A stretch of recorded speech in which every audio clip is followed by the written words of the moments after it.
Good morning students. आज हम देखेंगे जैविन, हमने पिछले लेक्चर में देख लिया है, उसका भी हल्की सी बात करेंगे। थोड़ा सा प्रॉब्लम आ गया था जिसकी वजह से वीडियो सही से बन नहीं पाई, नहीं तो उसी में कवर हो जाता है इसका पूरा प्लान। तो अब देखते हैं टेरेस्ट्रियल प्लैनेट और जैविन का अंतर से देख लेते फिर से। मेन चीज़ है कि प्लैनेट्स जो होते हैं वो 8 होते हैं, वो तो सबको पता है।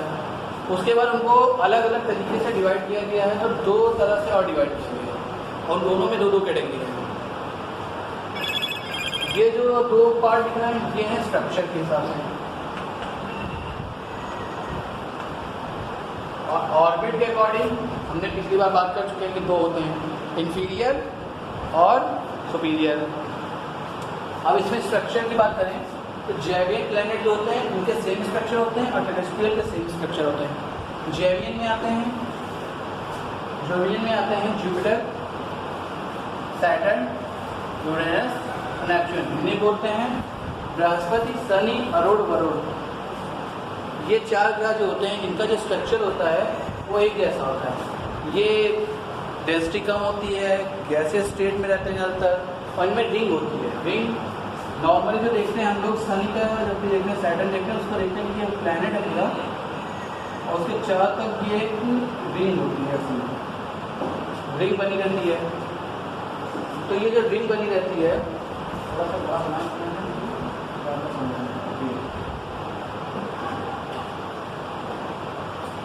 इस तरह ये रिंग जो बनी हुई है किनारे किनारे, ये लगभग हर उसमें बना होता है, लेकिन ये बहुत हल्की होती है, दिखती नहीं है। शनि ग्रह जो होता है सैटर्न, इसका आराम से देखने मिल जाती है रिंग, इसलिए इसमें रिंग दिखाया जाता है। उसी तरीके से टेरेस्ट्रियल प्लैनेट जो होते हैं उसमें 4 आते हैं, मरकरी, वीनस, अर्थ और मार्स। स्ट्रक्चर इनका जो होता है वो एक जैसा होता है। टेरेस्ट्रियल का मतलब होता है अर्थ लाइक प्लैनेट्स, मतलब अर्थ के जैसे प्लैनेट्स। तो ये चारों प्लैनेट जो हैं एक जैसे हैं स्ट्रक्चर में, और ये जो 4 हैं वो एक जैसे हैं स्ट्रक्चर में। और जो दूसरा वाला था वैसे तो हम बता चुके हैं, लेकिन हल्का सा फिर से रिमाइंड कर देना है इंफीरियर और सुपीरियर में, कि इंफीरियर प्लैनेट्स वे होते थे जो कि अर्थ की ऑर्बिट के अंदर होते थे, वो सारे ही के सारे इंफीरियर आ जाते थे। और सुपीरियर में जो इसके बाहर के जितने भी ऑर्बिट के थे प्लैनेट्स, वो सारे सुपीरियर प्लैनेट्स थे। अब इसके आगे बात करें तो प्लैनेट्स होते हैं, प्लैनेट जो होते हैं सन के चारों तरफ रोटेट करते हैं। जैसे ये प्लैनेट हो गया, ये पहले तो रिवॉल्व कर रहा है, चारों तरफ घूम रहा है इसके, और रोटेट भी करते हैं अपनी एक्सेस पे। रोटेट कैसे करते हैं वो भी हम थोड़ी देर समझा रहे हैं। अब ये जो घूमते हैं, घूम रहे हैं, तो सभी प्लैनेट्स का टाइम पीरियड जो होता है वो अलग अलग होता है। कैसे अलग होता है? क्योंकि इनकी स्पीड तो बताया कि लगभग सेम होती है, वो बताया गया था। अब स्पीड सेम है, अब स्पीड जब बता दी गई है और जो चलते हैं इनके मेन, तो ये जो पाथ फॉलो कर रहे हैं इसे ऑर्बिट बोलते हैं, ये आपको पता ही होगा। तो इस फिगर को थोड़ा सामने क्लियर बताते हैं फिर बात करते हैं। जैसे ये सन हो गया, एक प्लैनेट का ये हो गया मान लिया, दूसरे का ऑर्बिट ये हो गया, तीसरे का ये। देख रहे हैं कि जैसे जैसे दूर जा रहा है प्लैनेट, वैसे वैसे उसका ऑर्बिट बढ़ता जा रहा है। तो ये मान लिया सन था और ये अलग अलग ऑर्बिट है। अलग अलग ऑर्बिट होने की वजह से देख रहे हैं कि जैसे जैसे दूर वाला प्लैनेट है उसको उतना ही ज़्यादा डिस्टेंस कवर करना पड़ता है। तो ज़्यादा डिस्टेंस चलेगा तो ज़्यादा टाइम लगेगा, ज़्यादा टाइम लगेगा। वैसे ही जैसे अर्थ को 1 साल का वक्त लगता है, बाकियों को और ज़्यादा वक्त लगता है। ये जो लगता है टाइम एक राउंड कंप्लीट करने में, इसे बोलते हैं period of revolution. Her planet के लिए ये अलग अलग होता है। तो ये चीज़ तो क्लियर हो गई। इसके अलावा रोटेशन की बात हो रही है कि रोटेशन भी होता है और रिवोल्यूशन भी होता है। कैसे होता है? जैसे थोड़ी देर के लिए मान लीजिए आप देखते हैं, जैसे मान लीजिए ये हेलमेट है, ये सन है, और ये जो बॉल है इसको अर्थ मान लेते हैं। तो पहली चीज़ तो होगी ये सन अपनी जगह फिक्स है, सन फिक्स है, और ये जो है घूम रहा है। तो देखते हैं इसको जैसे ये सन हो गया, सन की जगह हेलमेट ले लेते हैं और बॉल जो है वो अर्थ हो गई। अर्थ क्या कर रहा है, घूम रहा है पहले। ये जो घूम रहा है ये घूमता है 1 साल में।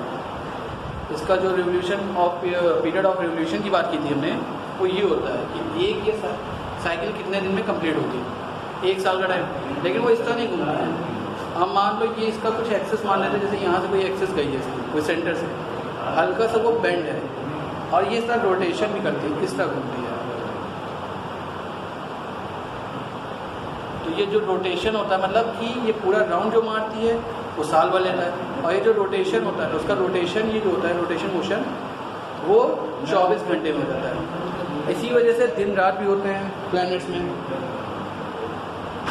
प्लैनेट्स में तो दिन रात होता है, वो इसी वजह से होता है। जैसे कि ये है, मान लो एक कलर्ड बॉल है, अभी आपको ये ब्लू सामने नज़र आ रहा है, लाइट पड़ रही है, मान लीजिए ये सन है, लाइट दे रहा है, ब्लू पे पड़ रहा है, यहाँ दिन है, पर ये रोटेट होती जा रही है और इससे हट रहा है। रोटेशन की वजह से क्या होता है, जो हिस्सा सामने सन के पड़ता है वहाँ दिन होता है, और जो पीछे वाला हिस्सा होता है वहाँ अंधेरा हो जाता है। तो ये जो होता है ये दिन रात का कारण है। लगभग सभी प्लैनेट जो होते हैं वो एक जैसे ही रोटेट करते हैं, लेकिन जो 2 प्लैनेट होते हैं, वीनस और यूरेनस, 2 जो होते हैं वो ईस्ट से वेस्ट की साइड रोटेट करते हैं। इसके अलावा जितने भी 6 प्लैनेट हैं वो वेस्ट से ईस्ट की तरफ होते हैं। तो ये जो 2 प्लैनेट हैं जो ईस्ट से वेस्ट कर रहे हैं, इनके रोटेशन को बोलते हैं रेट्रोग्रेड। तो ये हो गया प्लैनेट्स के बारे में।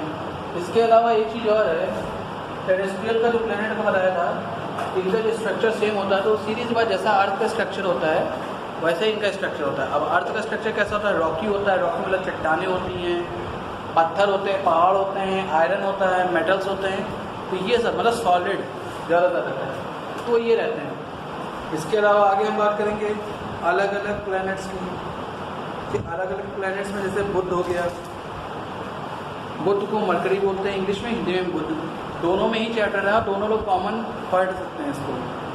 तो जो बुध होता है वो पहली चीज़ तो सबसे ज़्यादा पास में होता है, जैसे ये हो गया सन, सबसे पहला प्लैनेट जो पड़ता है वो मरकरी पड़ता है। अब ये सबसे पहला प्लैनेट पड़ता है, यानी सूरज के बहुत ज़्यादा करीब है, इसलिए इसको देखना बहुत मुश्किल होता है। अगर इसे देखना है तो जस्ट सनराइज़ के पहले देखिए या सनसेट के बाद, तब ये दिखाई देता है। इसके अलावा जो मैथोलॉजी है उसके अकॉर्डिंग बुध को भगवान माना गया है ट्रैवल का, और इसके अलावा जो रोमन मैथोलॉजी है उसमें कॉमर्स का भगवान माना गया है। वो इसलिए ट्रैवल का इसलिए माना गया है क्योंकि शायद ये बहुत तेज़ी से घूमता है, क्योंकि अर्थ के सन के पास बहुत ज़्यादा पास में है, तो इसका जो ये साइकिल ये भी कंप्लीट जल्दी हो जाता है, इस वजह से। इसके अलावा यहाँ पे मरकरी में लाइफ पॉसिबल नहीं है। इम्पॉर्टेंट पॉइंट ये भी है कि जो मरकरी इसमें लाइफ पॉसिबल नहीं है। क्यों नहीं है? क्योंकि यहाँ पे एटमॉस्फेयर नहीं है, दूसरी बात इसका टेम्परेचर जो है 350 डिग्री सेल्सियस होता है, बहुत ही ज़्यादा हाई टेम्परेचर है, क्योंकि सन के बहुत ज़्यादा पास में, इसलिए यहाँ पे लाइफ पॉसिबल नहीं है। ये जो एग्जिस्टेंस में आया, मतलब इसको जो खोजा गया है वो तकरीबन खोजा गया है 3rd मिलेनियम BC में। तो ये चीज़ें हैं बुध के बारे में।